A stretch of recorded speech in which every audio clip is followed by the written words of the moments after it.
high-quality imaging and radiology since 1985. Good evening and welcome to Sports Saturday. I am Julian Gibson. It's day 3 of the Bahamas Softball Federation Round Robin Tournament, and play continues right into the night. But let's show you all of the action from day number 2. First game on the diamond, the Andrews Rugrats. Boy, they buried the Commonwealth Funeral Home Directors from Eleuthero. The final score was 14-2. We came back and we took over the game. All we had to do was just get together.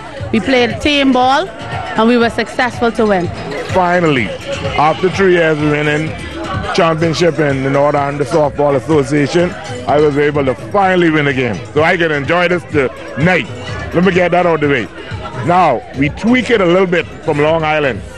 We heard that the picture from Eleuthero was a little better than the Long Island, right? But we get to find out it's the same thing. It's just a different style. And it was only a matter of time for the girls to start picking up on the ball. What went wrong here tonight? Well, early on in the game, we had a team member that got injured, and I think after the injury, everyone just went flat. Up next, Charlotte Destroyers out of Abaco taking on Desperado out of Long Island. Thomas Davis with the pitch. A rip to right field. We got a helicopter in the right field. Ball drops in, a triple. And just like that, the Destroyers on the scoreboard. They would go on to beat Desperado. Final score, 9-2. He came out here, we was really looking for Pedro, but since they bring him, the first win is always get you on the board, For the losing Desperados, they just couldn't get their act together. Just mental mistakes, bad base running, and just mental mistakes. Wasn't there mentally, and when you make mistakes, you lose games. Up next on the diamond, this would get the crowd out. The rivalry is in place between New Providence and Grand Bahama. In the early going, Sharks showing that they can play defense, bouncing ball back to Tila on the second for one. Double play to first base. Cats clawing away, a rip to right field. The ball drops in. The Kitty Bouquet Cats, they would hold off the Proper Care Pool Lady Sharks. Final score, 5-4. Our momentum coming into the game was to just come and stay focused and do what we know we can do. This is only one game the rest of the way. How you see the competition the rest of the way for you ladies? I think we're not going to take any game light. We're going to come out there and play each team and take it for what it's worth. We're going to play one game at a time. We're not taking anybody light. We played dumb. We get beat. We played bad. We get beat. You can't come in here complacent. Pop up to the infield twice. Runners leaving the base. Where you going? Fly ball to the infield, man. That's basic softball. You got to be embarrassed this kind of situation. In the nightcap, capping it off for the Second City Freeport Grand Bahama, the U.S. Gold Panthers got past the Island Luck Truckers. Final score was 5-4. Now, the official opening ceremonies also took place last night. Minister of Youth, Sports and Culture, Honorable Charles Maynard, telling the softball crowd that the Churchill Tenor-Knowles National Softball Stadium will be replaced. In a few months, that the area around this place would be a beehive of activity in terms of construction as we redevelop this sports center site. And now you can look around as you drove here this evening and see that redevelopment happening.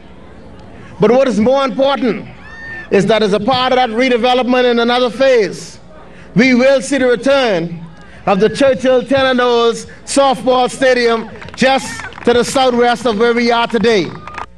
Also speaking last night was Bahamas Softball Federation President Burkett Dossett. He encouraged Family Islands to put their houses in order financially so that they can participate in the Round Robin Tournament when it comes around.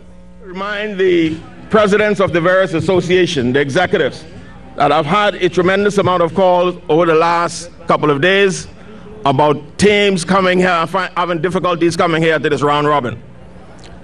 I advise the executive of those leagues to manage their funds much better than they have been doing in the past, as we all know that the Round Robin is held every October. So you have between March and October to raise the necessary funds, because these are what the players play for, to come to the national championship. From track and field, come November 12th, it will be the Government High School Cross Country Track and Field Championships. This school, we have something called a culture of excellence, and definitely this is going to be, you're going to see a culture of excellence in cross-country running put on by the Government High School. And we started with the under 10, under 12 categories, which will be 2K distance events. The under 13 and under 15 boys and girls events will also be 3K running events. The under 17 and under 20 girls will be a 4K running event. The under 17 and the under 20 will be a 5K event. We also have an open division, which is open to the public. Now, all the movers and shakers of track and field are on board for the Government High Cross Country Track and Field Championships. These are the kinds of events that we at the Ministry of Education want to ensure regarding the smooth development of cross country in our country. For Trevor Strawn from the Windshield House, he is proud to be the official sponsor. Even though in these trying economic times we had to stretch the envelope a little bit to go ahead and just work with him, because I think it's just about developing young people.